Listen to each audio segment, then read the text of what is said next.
pembelajaran. Agil Musli. Ada Bu. Agis. Ada Bu.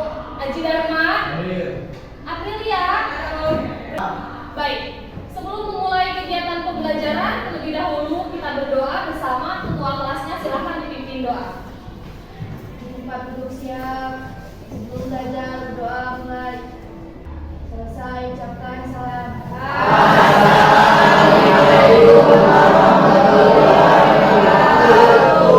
Waalaikumsalam warahmatullahi wabarakatuh.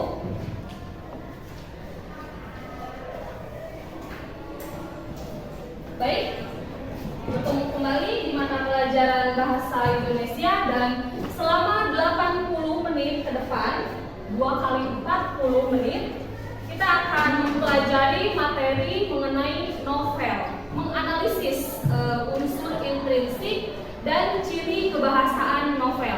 Sebelum itu, izinkan Ibu untuk menyapa kalian terlebih dahulu. Selamat pagi. Baik. Apa kabar? Baik. Gil, aman Gil? Aman ya? Mandi tidak? Mandi. Baik, terima kasih. Ya, anak-anak, sebelum memulai kegiatan pembelajaran, Ibu akan mengajak kalian untuk menyanyikan lagu wajib nasional. Mengingat hari esok adalah tanggal 28 Oktober. Itu hari apa ya? Hari Sumpah Pemuda. Baik. Nah, memaknai Hari Sumpah Pemuda. Sumpah Pemuda bukan sekadar teks bersejarah. Memaknai Hari Sumpah Pemuda bukan hanya 1 tahun sekali. Semangat dan cita-cita yang pasti.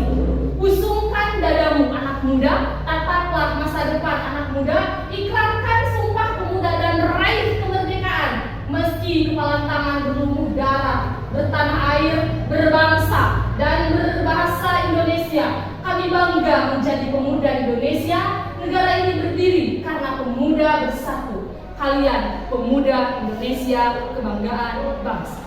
Silahkan berdiri.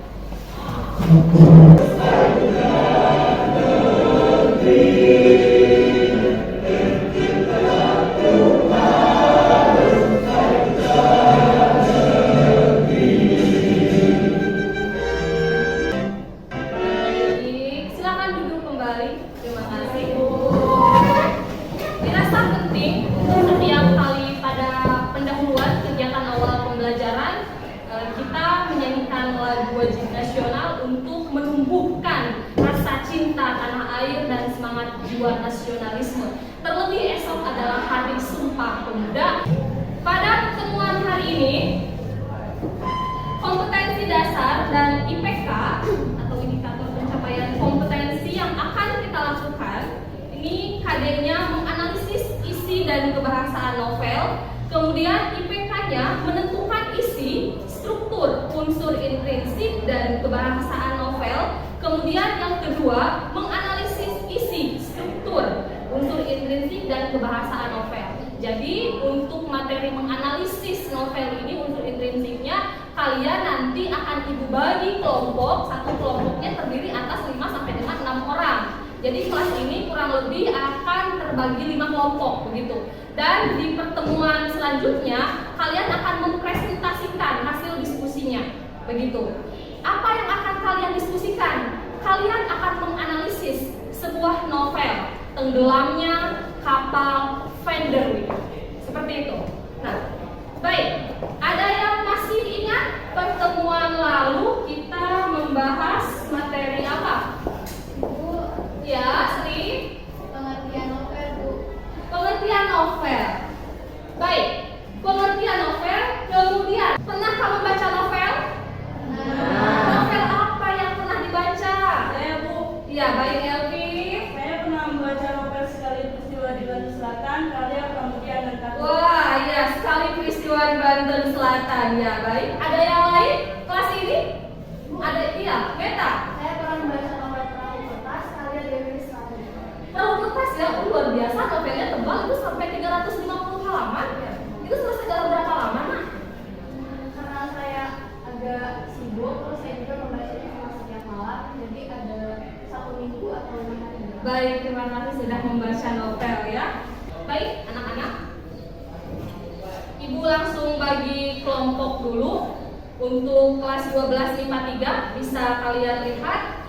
Kelompok 1 ini ada Agil, Agis, Aji, Aprilia, dan Brema. Unsur pembangun dari luar ekstrinsik. Adakah yang bisa menjelaskan? Saya Bu, Ya, LP. adalah unsur pembangun dari luar, misalnya bagaimana kehidupan sosial budaya, politik atau nilai-nilai keagamaan seperti pada novel berjudul Sekali Peristiwa di Kampus Selatan yang menceritakan pembantaian. Baik, terima kasih. Beri tepuk tangan. Struktur ini adalah unsur pembangun karya sastra, dalam hal ini novel, itu terdiri atas terbagi atas dua, ya, unsur intrinsik dan ekstrinsik. Baik. Nah, bisa dijelaskan unsur intrinsik itu seperti apa? Ya, Des.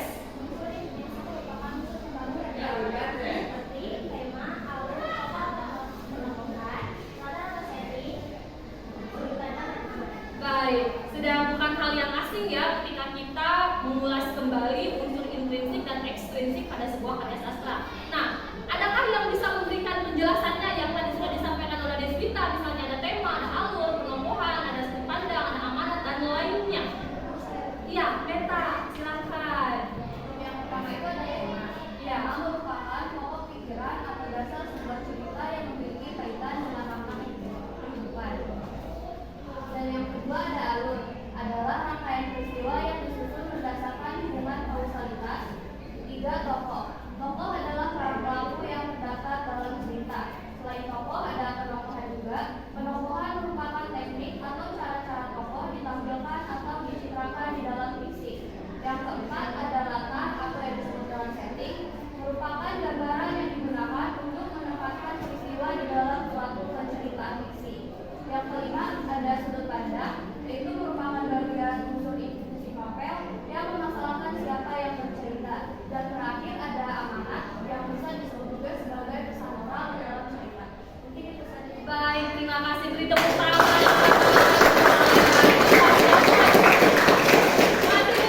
Baik, apa yang tadi sudah disampaikan oleh kawan kalian mengenai unsur intrinsik dan unsur ekstrinsik dalam sebuah karya sastra, novel dalam hal ini, itu sudah betul. Meliputi adanya alur, adanya penokohan, adanya tema, sudut pandang, amanat, latar atau setting, dan lainnya. Gitu. Dan unsur ekstrinsik ini meliputi nilai-nilai dalam kehidupan yang bisa kita ambil. Misalnya nilai sosial, nilai budaya, nilai keagamaan, politik, dan lainnya seperti itu. Ya, dirasa sudah paham dan Ibu akan lanjut.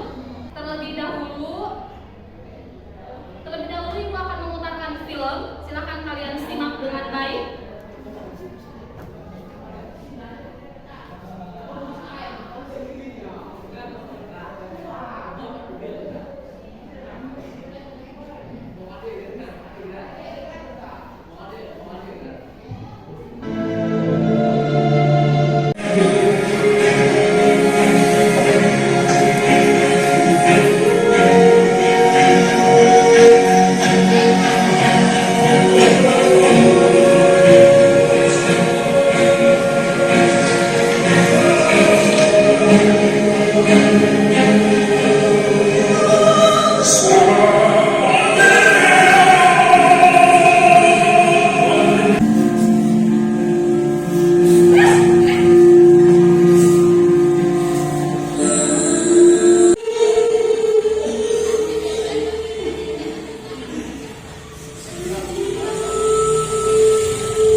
Baik.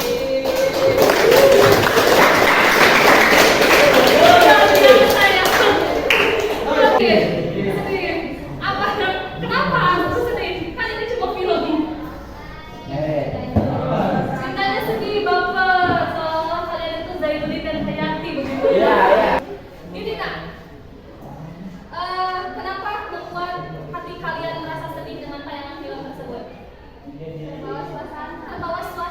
mewakili banget. Aku mewakili banget jadi kayak Jimmy Zainuddin. Jimmy, tapi Jimmy Zainuddin. Sering Zainuddin, Jimmy Zainuddin. Baik. Yang perempuan, kita lihat mental, yang Rina sesebungkan gitu ya. Yang Rina hatimu LB juga gitu. Sambil matanya mulai nanti film sambil bercucuran air mata gitu. Kenapa nak? Apa yang kalian rasa? Dengan tokoh Hayati dapat banget ya melalui film ini, dan pada pertemuan berikutnya kita akan membaca novelnya. Ini kan adaptasi dari novel film ini ya, jadi bisa untuk kita baca juga novelnya untuk kita tentukan untuk intrinsiknya. Ya, baik. Sudah Ibu bagikan link. Silakan kalian isi link tersebut.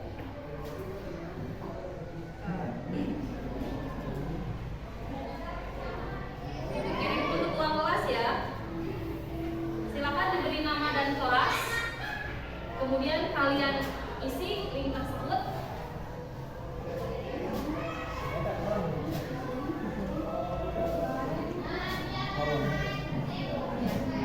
Sudah ada di Aji.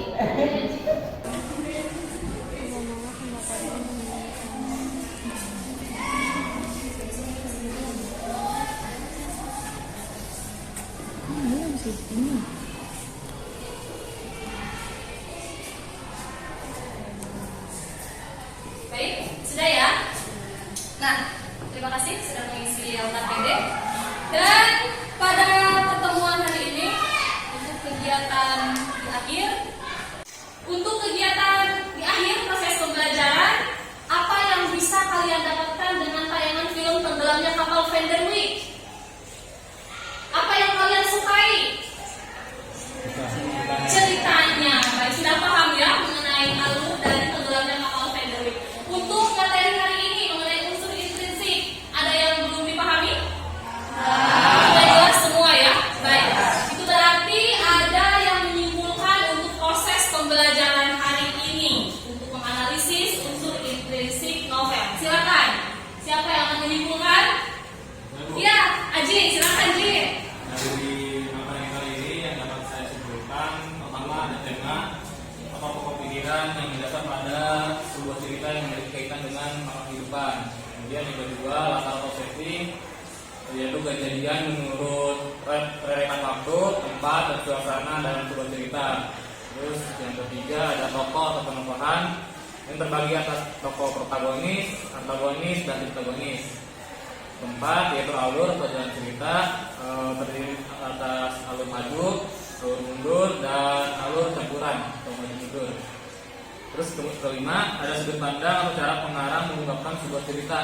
Bisa menggunakan sudut pandang orang pertama atau orang utama, misalnya menggunakan kata aku, atau orang ketiga serba tahu dengan menggunakan kata dia. Terus ia atau langsung menyebutkan tokohnya.